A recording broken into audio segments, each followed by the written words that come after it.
Des del castell, el paisatge d'Alcalà de Xivert s'estén entre oliveres, ametlers, camps de tomata de penjar i platges, entre torres sentinelles, ermites i el campanar més alt de la Comunitat Valenciana. Alcalà a Cocebre viu unit al paisatge, a la història, la cultura, l'agricultura i també el medi ambient.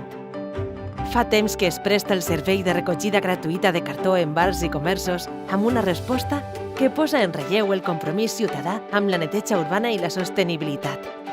També es realitza el servei gratuït de recollida de residus voluminosos i estris que pot sol·licitar-se a través de telèfon. Entre tots estem aconseguint una ciutat més neta i habitable, un municipi decidit a protegir el seu medi ambient i volem seguir per aquest camí. Per això és necessària la col·laboració de tots i totes. Comptem amb tu.